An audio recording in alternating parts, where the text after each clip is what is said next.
مرحبا يا يوم عيد مرحبا يوم سعيد مرحبا يا يوم عيد مرحبا يوم سعيد مرحبا عيد के दिन مرحبا عيد سعيد. Thanks to Allah for this wonderful day of Eid.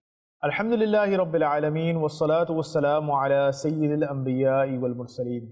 Amma ba'd, fa'a'udhu billahi minash shaitanir rajeem. Bismillahir Rahmanir Rahim. As-salatu wassalamu alayka ya Rasulallah. As-salatu wassalamu alayka ya Habiballah. As-salatu wassalamu alayka ya Nabiyallah. Wa ala alika wa ashabika ya Nurallah. Dear viewers of Madani Channel, you are watching an episode of our series Blessings of Supplication. Let's start our episode by listening to an excellence of reciting durood upon the Holy Prophet sallallahu ta'ala alayhi wa alihi wasallam. The final Prophet sallallahu ta'ala alayhi wa alihi wasallam has said, there is an angel of Allah Almighty that has one arm in the east and the other arm in the west.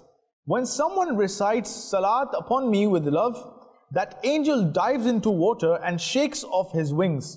Allah Almighty creates an angel from every drop of water that falls from his wings, and these angels will continue to seek forgiveness until the day of judgment for the one who has recited salat upon me.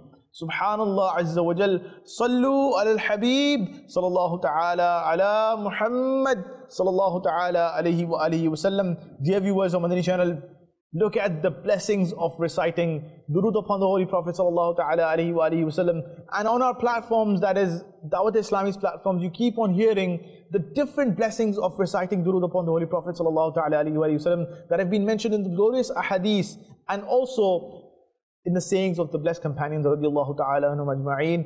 Dear viewers of Madani Channel, we should make a firm intention that we will recite durood upon the Holy Prophet sallallahu ta'ala alayhi wa sallam in abundance. Let's start the episode firstly by making good intentions.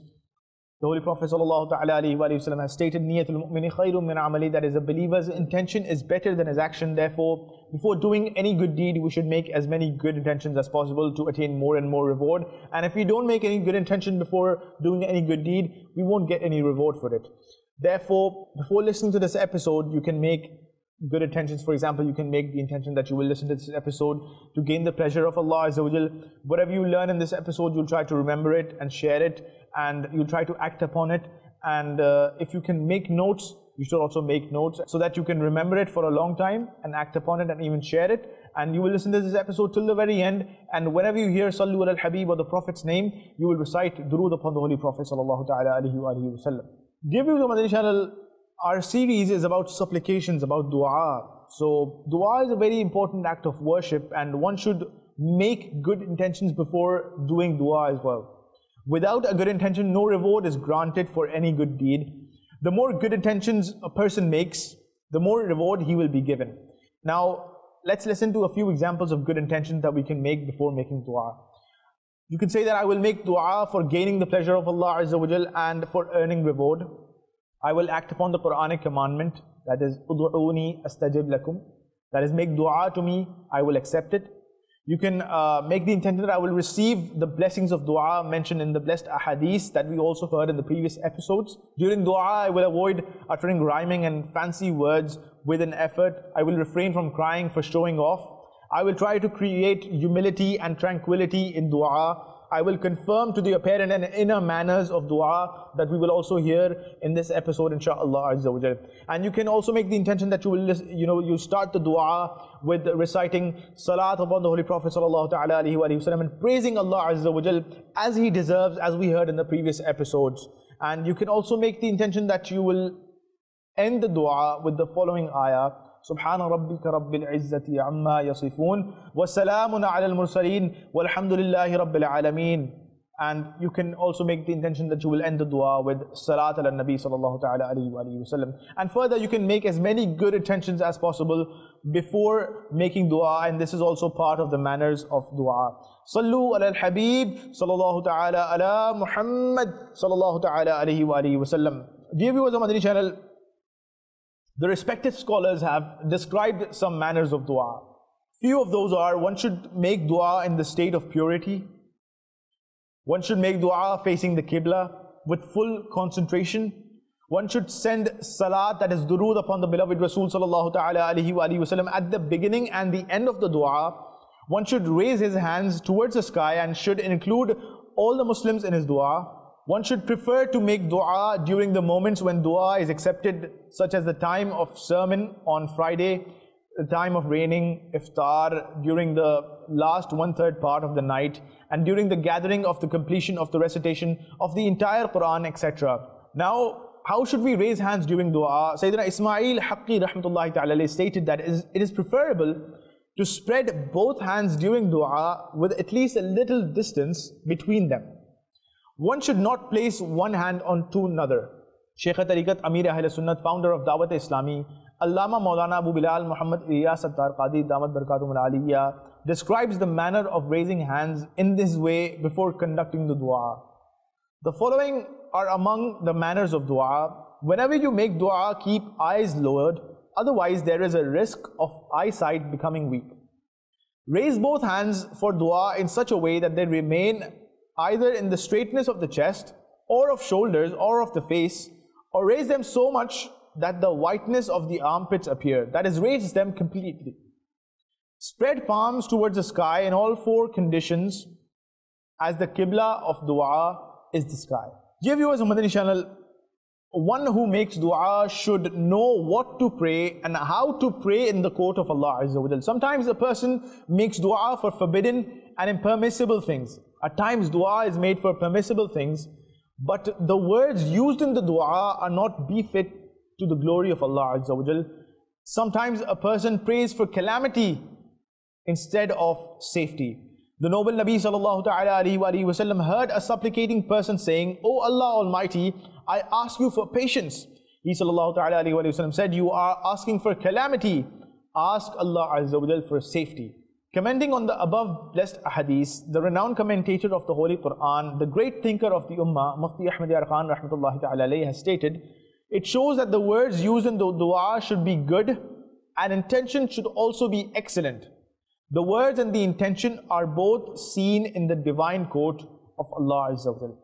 Sallu ala al-Habib sallallahu ta'ala ala Muhammad sallallahu ta'ala alayhi wa sallam. Dear viewers of Madani Channel, there are many other manners of dua. One manner is that do not make dua for a sin, as seeking a sin is also a sin, such as making dua to get the wealth of others unlawfully. You should not make dua to break off relations with relatives. For example, do not make such dua as relatives so and so end up in quarrel with each other. Do not ask Allah Azza wa Jal for inferior things, as Allah Azza wa Jal is absolutely independent. For example, the world is inferior and worthless. Seeking the world in excess is disliked. One should not make dua for his death due to trials and tribulations. Without a shari, that is lawful need, do not make dua for the death or ruin of anyone. Dear viewers of Madani Channel, we should keep in mind the manners of dua before making dua, and inshaAllah Azza wa Jal, then there are many chances that our dua will be accepted visibly in the court of Allah Azza wa Jal. Sallu ala al-Habib sallallahu ta'ala ala Muhammad sallallahu ta'ala alayhi wa alihi wa sallam. Dear viewers of Madani Channel, Imam Ahmad Raza Khan Al-Hazrat rahmatullahi ta'ala alayhi has mentioned there are 19 of those people whose duas are accepted. Let's listen to a few of those. Firstly, a distressed individual. The glorious Quran itself mentions such a person. Translation of Quran Kanzul Iman.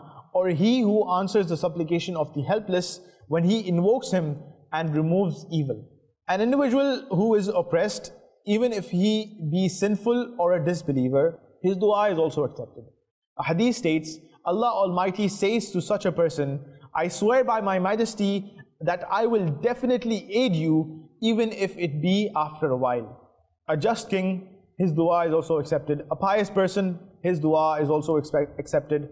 An individual who is obedient to his parents. A traveler, it is mentioned in numerous ahadiths, the traveler's dua is certainly accepted. There is no doubt in this. There is a hadith narrated by Sayyidina Abu Hurairah radiallahu ta'ala anhu with the following words, that it is upon the grace of Allah Almighty to not reject any dua made by three people: a fasting person until iftar, an oppressed individual until he gets revenge, and a traveler until he returns. The dua of a fasting individual is also accepted, especially at the time of iftar. A Muslim's dua for another Muslim in his absence is also accepted. It is mentioned in a hadith, the dua is accepted very quickly. The angels say, may your dua be accepted in his favor and you may also receive such a blessing. Another hadith states, this dua is accepted quicker than the duas of a haji, a warrior, an ill person, and someone who is oppressed. Subhanallah. In fact, another hadith states, there is no dua that is accepted quicker than this dua. That is the dua made by another Muslim for another Muslim in his absence. Another hadith mentioned that this dua is not rejected. Ala Hazrat Imam Ahmad Raza Khan rahmatullahi ta'ala further states that the dua of parents for their children is also accepted. Further, it is stated the dua of offspring in favor of their parents is also not rejected.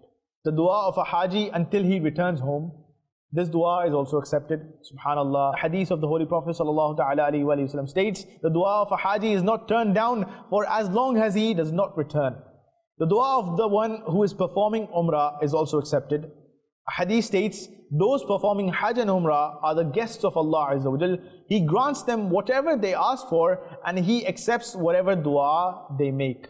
Sallu al-Habib sallallahu ta'ala ala Muhammad sallallahu ta'ala alayhi wa alihi wa sallam. Dear viewers of Madani Channel, in this episode we learnt about the manners of dua, the things we should take care before making dua, and we also learned about those blessed people whose duas are accepted in the court of Allah Azza wa Jal. And we also learnt about the blessed ahadith stated in this regard. May Allah Azza wa Jal grant us the tawfiq to keep in mind the manners of dua while making dua in the court of Allah Azza wa Jal. Ameen bijahi Nabi Ameen sallallahu ta'ala alayhi wa alihi wa sallam. Keep watching Madani Channel. Sallu al Habib sallallahu ta'ala ala Muhammad sallallahu ta'ala alayhi wa alihi wa sallam. مرحبا يا يوم عيد مرحبا يوم سعيد مرحبا يا يوم عيد مرحبا يوم سعيد مرحبا عيد के दिन مرحبا عيد سعيد. Give thanks to Allah for this wonderful day of Eid.